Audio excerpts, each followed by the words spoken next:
Baik, Assalamualaikum warahmatullahi wabarakatuh. Jadi kali ini kita akan knowledge sharing lagi ya secara online. Nah, untuk yang sekarang kita akan ngebahas digital 2. Oke, yang pertama ada ADC. Nah, ADC ini adalah analog to digital converter atau sebuah perangkat atau rangkaian elektronika yang dapat merubah besaran analog ke besaran digital. Nah, bisa dilihat di sebelah kanan ya. Nah, ini garis besarnya seperti ini ya. Jadi ada input analog diubah menjadi output digital gitu. Jadi gelombangnya bentuknya pulsa 1 0. Nah, untuk jenisnya sendiri ada tiga, ada flash ADC, counter ADC, dan SAR ADC atau Successive Approximation Register. Oke, dalam ADC ini ada tiga parameter yang penting. Pertama resolusi, kedua time konversi, dan yang ketiga sampling rate. Nah, untuk resolusi ini adalah jumlah bit output pada ADC. Jadi misalnya ADC 8 bit, nah berarti resolusinya 8 bit. Atau rentang sinyal analog yang dapat dinyatakan dalam kode bilangan digital itu adalah resolusi. Jadi semakin besar resolusi, semakin baik ADC-nya. Kemudian ada time konversi. Nah, time konversi ini adalah waktu yang dibutuhkan oleh ADC untuk mengkonversi tegangan input analog ke output digital. Nah, kenapa ada time konversi? Karena sinyal analog yang diubah ke digital itu tidak spontan ya. Jadi misalnya masuk analog 0,35 volt itu nggak akan langsung jadi sinyal digital gitu, ada prosesnya dulu. Nah, proses ini tuh dinamakan time konversi. Jadi waktu yang dibutuhkannya itu disebut time konversi. Nah, kemudian ada sampling rate. Nah, sampling rate ini adalah jumlah sampel yang dapat diubah oleh DAC setiap detiknya. Nah, time konversi ini mengubah input analog ke output digitalnya tuh nggak spontan, jadi ada waktunya. Nah, di waktu ini berapa sampel dalam satu detik yang diubah oleh DC ke digital, ya kan? Karena analog itu kan terus menerus ya, sedangkan kalau digital itu naik turun gitu pulsa. Makanya ada per detiknya itu berapa sampel yang diubah ke digital itu disebut sampling rate. Oke, lanjut. Yang pertama ada flash ADC ya. Jadi flash ADC ini sering juga disebut paralel ADC. Nah, untuk flash ADC ini dibandingkan dengan ADC yang dua yang lain tadi, itu memiliki waktu tercepat dalam mengubah sinyal analog ke digital. Artinya time konversinya ini paling paling cepat ya. Tapi kalau dilihat ini tuh kan cuma berapa bit gitu ya. Tapi butuh komponennya banyak banget. Jadi misalnya untuk 3 bit saja ini membutuhkan 7 buah komparator. Nah, bisa dibayangkan untuk 4 bit berapa komparator, nanti 8 bit misalnya berapa komparator. Jadi semakin besar resolusi yang kita inginkan, itu komponennya akan menjadi lebih banyak gitu. Makanya harganya nanti terbilang lebih mahal. Nah, kemudian ada counter rem ADC. Nah, kalau counter rem ADC ini ADC yang di dalamnya terdapat TAC. Nah, memanfaatkan perbandingan dan counter nih. Misalnya nih, di 8 bit mod 16 counter ini pertama kali dicek itu adalah perbandingan dengan 0. Nah, maka di sini ada 0, 0, 0, 0, 0. Nah, masuk ke DAC. Nah, nanti hasil DAC-nya ini tegangan analog kan berarti dimasukkan ke komparator.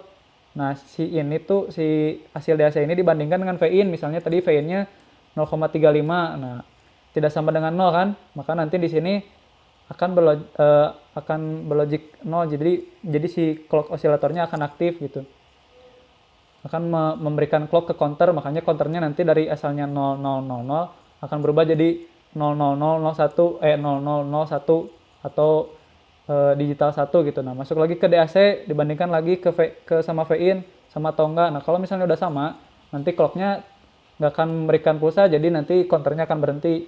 Nah, makanya untuk counter ADC ini eh, time konversinya itu lebih lama dari yang flash ADC karena harus mentrace dari mulai 0000 sampai tegangannya sama dengan dari VIN-nya ya. Nah, lanjut ada Successive Approximation Register atau SAR ADC. Nah, ADC tipe SAR ini konfigurasinya itu mirip dengan counter rem, bedanya itu cuman dari cara trackingnya gitu atau trace-nya, karena untuk counter rem kan tadi mengeluarkan 0000. Nah, kalau di SAR ini yang dikeluarkan itu kombinasi bit MSB 100 000 gitu. Kalau misalnya jadi yang dibandingin itu lebih besar atau lebih kecil nanti. Nggak cuman lebih lebih besar aja gitu inputnya. Kalau di counter rem kan gitu.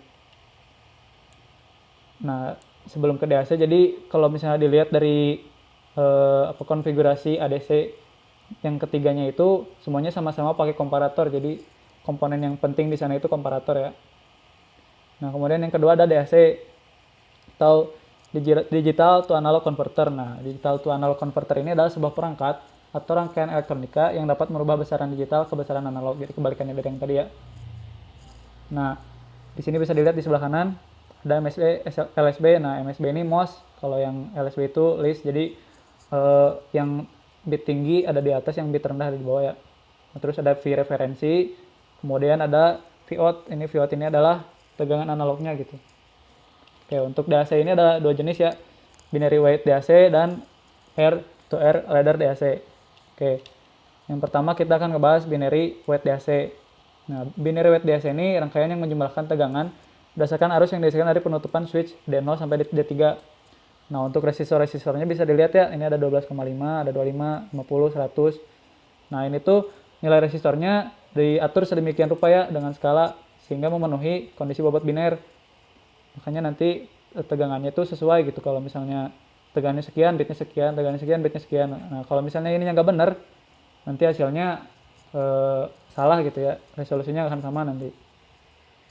Nah, kemudian yang kedua ada R2R ladder DAC. Nah, untuk metode lain dari konversi digital itu ya ini ya, metodenya R2R. Nah, berbeda dengan yang tadi yang binary weight DAC, kalau yang R2R ini resistor yang dipakai ini cuma 2 ya nilainya. Jadi bukan resistornya ada 2, tapi nilai resistornya 2. Kalau di sini ada 20K dan 10K, udah itu aja yang dipakai. Nah, makanya untuk R2R ladder DAC ini lebih sederhana daripada yang binary weight DAC, karena resistornya cuma 2 yang dipakai, nggak perlu diatur dengan skala yang sesuai gitu. Nah, untuk R2R ini juga banyak digunakan dalam IC-IC DAC. Oke, sebelum kita lanjut ke contoh soal, jadi dari yang kita lihat tadi ya, DAC ini menggunakan apa ya, rangkaian dasarnya itu sebenarnya op-amp yang dipakai sebagai penguat penjumlahan gitu. Nah, untuk mengetahui apa itu op-amp dengan penguat penjumlahan ya kalian baca sendiri ya. Oke, kita ke contoh soal ya. Diketahui input DAC R2R adalah 1010. Nah, ini biner 1010 ya. Berapa Vout dan presentasi resolusi jika V referensinya 3 volt. Oke. Dari yang kita ketahui dari soal, itu input digital binernya 1010 dan V referensinya 3 volt. Ini gambar yang tadi ya. Nah, karena digital input binernya 1010, maka ada 4 bit, nilainya 10. Nah, untuk D1 dan D3-nya ditutup. Kenapa D1 dan D3? Karena D0 ini menunjukkan bit dari yang paling kanan ya. D0 paling kanan, D1 ke kirinya, D2 ke kirinya, D3 ke kirinya. Makanya kalau dari gambar ini, saklar yang ditutup itu D1 dan D3, artinya memberikan logic 1 gitu ini. Nah, untuk V referensinya 3 volt, kita coba dulu ya. Oke. Nah, tadi yang ditanyakan itu kan Vout ya. Vout ketika input digital binernya 1010. Nah, kita udah tahu kan 1010 itu nilainya 10 berarti. Nah, untuk mencari Vout, itu Vout sama dengan V referensi dikali input dibagi 2 pangkat N min 1. Nah, V referensinya kan sudah kita ketahui 3 volt. Nah, untuk input ini adalah nilai dari digitalnya gitu. Tadi kan binernya 1010, berarti nilai digitalnya itu 10. Dibagi 2 pangkat N min 1. Nah, N ini adalah menunjukkan jumlah bit dari DAC-nya. Jadi kan kalau di sini 4 bit ya, makanya N-nya nanti 4, maka Vout sama dengan 3 dikali 10 dibagi 2 pangkat 4 min 1, hasilnya itu 3,75. Nah, kemudian untuk yang kedua, kita akan mencari presentasi resolusi. Nah, untuk mendapatkan presentasi resolusi ini, kita memerlukan step size. Nah, step size itu apa? Step size itu selisih ketika ada penaikan nilai gitu. Misalnya yang ini 10 kan, misalnya ketika naik ke nilai digital 11 itu Vout-nya berapa, nah selisihnya dari Vout ini berapa gitu, Vout yang 10 dan Vout 11 itu berapa, nah itu step size. Kita ambil contoh untuk Vout ketika nilai digitalnya 9, jadi 3 dikali 9 dibagi 2 pangkat 4 min 1, hasilnya 3,375 volt. Nah, maka step size itu sama dengan 3,75 untuk yang nilai yang digital 10 tadi, dikurangi 3,375, yaitu nilai ketika digitalnya 9. Maka step size ini adalah 0,375. Oke, selanjutnya kita akan mencari resolusi. Resolusi ini adalah step size dibagi Fs dikali 100%. Nah, Fs ini adalah full scale. Nah, maksudnya full scale itu apa? Full scale itu nilai ketika tegangan outputnya itu paling besar. Nah, kalau misalnya di AC 4 bit ini kan berarti nilai tegangan paling besarnya itu ketika nilai digitalnya itu 1111 atau 15 ya. Makanya kita harus cari dulu untuk tegangan ketika nilai digitalnya 15. VFS sama dengan 3 dikali 15 dibagi 2/4 min 1 sama dengan 5,625 volt. Maka resolusi sama dengan 0,0775 yaitu step size-nya dibagi 5,625 yaitu tegangan full scale-nya dikali 100%. Maka presentasi resolusinya adalah 6,667%. Oke, kita lanjut ya. Nah, selanjutnya ada quotes nih. Masalah bukanlah tanda untuk berhenti, ia adalah petunjuk. Nah, petunjuk ini bukan petunjuk tanda berhenti ya. Petunjuk ini adalah, jadi ketika Anda melakukan sesuatu gitu, terus muncul masalah, nah masalah ini jangan jadiin suatu kondisi untuk berhenti gitu, untuk berhenti melakukan apa yang kamu lakukan gitu, tapi itu dijadikan sebagai petunjuk untuk menyelesaikan masalahnya gitu. Nah, ini tuh menurut si Robert Haskeuler ya. Itu Scalar atau Scalar ya? Ya, itulah. Oke, lanjut ya. Yang ketiga kita akan ngebahas RAM. RAM itu apa? RAM itu random access memory atau suatu memori tempat penyimpanan data sementara yang dapat diakses secara acak. Nah, RAM ini bersifat volatile, artinya data yang disimpan akan tetap ada selama ada sumber tegangan. Jadi ketika RAM-nya tidak ada sumber tegangan ya berarti data yang di dalamnya itu terhapus gitu atau hilang. Nah, untuk RAM sendiri ada dua jenis, yaitu static dan dinamik. Nah, untuk static ini menyimpan data tanpa reshuffling atau refresh data, jadi datanya itu disimpan udah aja. Nah, itu penyimpanan datanya itu ke flip-flop cell. Nah, kalau dinamik itu penyimpan datanya ke kapasitor, makanya perlu di refresh gitu si penyimpanan internalnya atau penyimpanan datanya. Nah, selanjutnya kita ngebahas konstruksi RAM. Nah, konstruksi RAM ini ada terdiri dari tiga bit, ya. Pertama ada address bit, data bit, bit read or write, terus bit CE atau ME. Nah, CE ini chip enable, kalau ME ini memory enable ya. Oke. Nah, contohnya ini konstruksinya nih. A0 dan A1 ini lagi. A0 dan A1 itu menunjukkan bit address atau bit alamat. Nah, kemudian D0, D1, D2, D3 ini menunjukkan data bit. Jadi yang akan disimpan itu datanya itu ditunjukkan oleh D0, D1, D2, dan D3.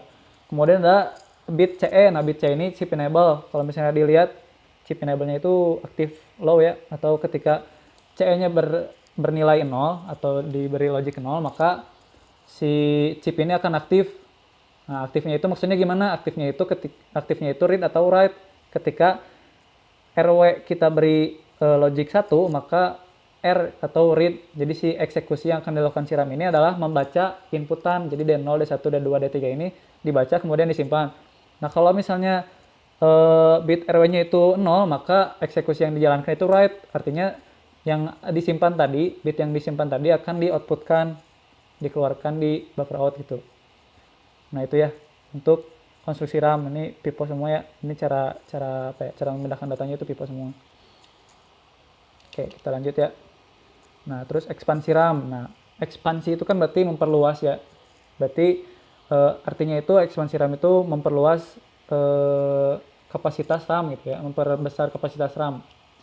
Nah, kapasitas RAM tersendiri ini ditentukan oleh dua besaran, yaitu address dan bit gitu ya.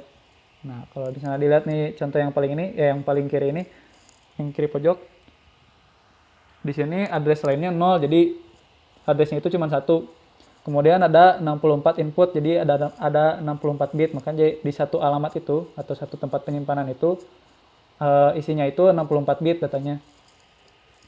Nah, kemudian kita lanjut ke gambar sebelahnya nih, ada satu address line. Nah, satu address line ini berarti bit addressnya itu ada satu bit. Nah, satu bit itu ada dua kemungkinan kan, kalau digital ada 0 atau 1, makanya nanti addressnya itu atau alamat tempat penyimpanan itu ada 2. Nih, kalau di sini ditunjukkan atas dan bawah ini ya. Nah, 32 bits ini adalah data bitnya.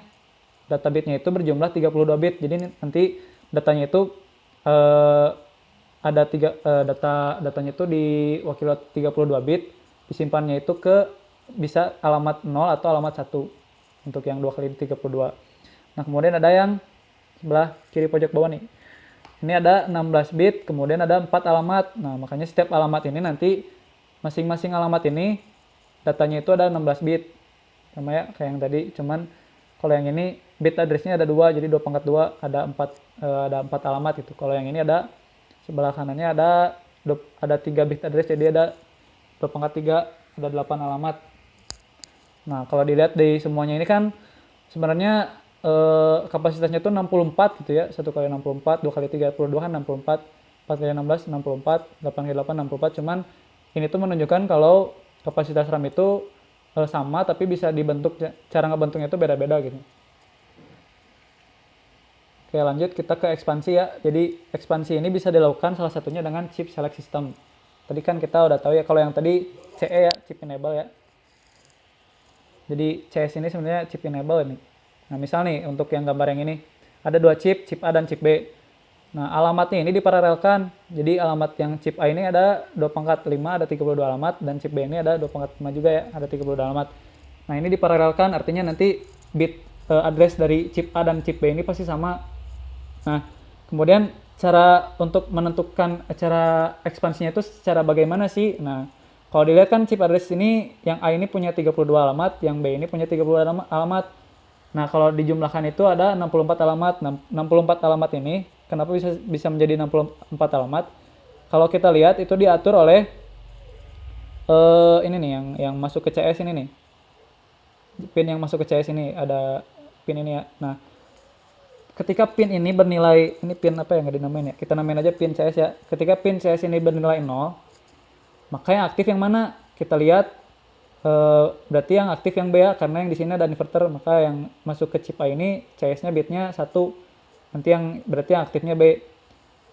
Nah, jadi ketika dilakukan eksekusi read atau write, data itu akan disimpan atau dibaca, lalu disimpan atau dibaca, dimasukkan ke alamat yang ditunjukkan oleh bit address. Bit address-nya kan tadi A sama B kan sama, cuman masuknya itu yang chip B. Nah, kalau misalnya CS-nya nanti 1, maka yang aktif itu chip A. Jadi kalau misalnya ada eksekusi read atau write, nanti datanya itu dimasukkan atau dikeluarkan yang dari chip A gitu. Jadi masuk ke address yang ditunjukkan bit address, tapi di chip A. Makanya nanti ada 64 alamat. 64 alamat itu 32 yang A, 32 yang B. Tapi input outputnya sama, tetap sama. Misalnya yang ini inputnya yang chip A itu 4, yang B 4, berarti kapasitas RAM-nya ini 64 kali 4 itu 64 alamat dikali 4 bit data. Jadi setiap alamatnya ada 4 bit data. Kemudian ini selanjutnya ada contoh lagi. Nah, kalau ini ada ekspansi 4 chip ya. Chip A, chip B, chip A, chip B, chip C, chip D. Untuk address dan addressnya sama ya, 2 pangkat 5 ya, 32. Nah, kalau di sini nggak kayak yang tadi, sebenarnya ini sama ya. Intinya itu chip select gitu. Jadi menentukan yang mana yang aktif ketika dilakukan eksekusi read atau write. Alamatnya diparalelkan, jadi pasti sama ini alamat yang ditunjuk ABCD, cuman aktifnya yang mana itu ditentukan oleh bit CS. Nah, kalau di sini kan ada 4, digunain lah decoder 2 ke 4, jadi inputnya ini ditentukan oleh 2 bit. Kalau yang tadi kan 1 bit, 1 atau 0. Nah, kalau yang ini bisa ada 4 keadaan gitu, 00, 01, 10 atau 11. Nah, itu tuh decoder 2 ke 4 ya ini ya, 1 per 4 ya, 2 ke 4 ya. Jadi dari 2 bit itu dijadikan 4 gitu, 4 keadaan gitu. Nah, kalau misalnya di sini 00 misalnya 0. Nah, misalnya 0 itu yang ini ya, pin paling kanan misalnya, berarti nanti yang A yang aktif. Kalau misalnya 01 berarti 1, nanti yang ini aktif nih, yang sebelahnya yang B. Kalau misalnya 10 yang C, kalau 11 yang D. Jadi nanti ada 4 chip yang mempunyai 32 alamat, berarti nanti ekspansinya itu 32 kali 4 itu alamatnya. Nah, untuk bit data bit setiap alamat itu pasti sama jumlahnya. Oke, terakhir ya ada quotes dari Bapak B.J. Habibie. Ya, salah satu orang penting di Indonesia, seluruh dunia mungkin. Jadi B.J. Habibie ini mengatakan, dimanapun kau berada selalu menjadi yang terbaik dan berikan yang terbaik dari yang bisa kau berikan. Jadi di setiap kondisi gitu, setiap situasi itu kamu berikan yang terbaik gitu, lakukan yang terbaik, karena dengan melakukan yang terbaik itu bukan cuman hasilnya baik, tapi ada kepuasan dari dalam diri sendiri gitu. Nah itu dari BJ Habibie ya. Nah ini diambil dari IG @sesi motivasi. Oke. Ya. Jadi untuk video kali ini cukup sekian ya. Terima kasih. Terus good luck buat UTS-nya. Semoga video ini dapat bermanfaat ya. Digunakan sebaik mungkin. Kalau misalnya ada salah-salah kata gitu atau ya seperti video sebelumnya ada mix explain, kalian lihat aja di sumber saya mencari materinya itu ada di yang ini nih, bagian RAM dan DAC ADC ya. Oke, cukup sekian, terima kasih. Wassalamualaikum warahmatullahi wabarakatuh.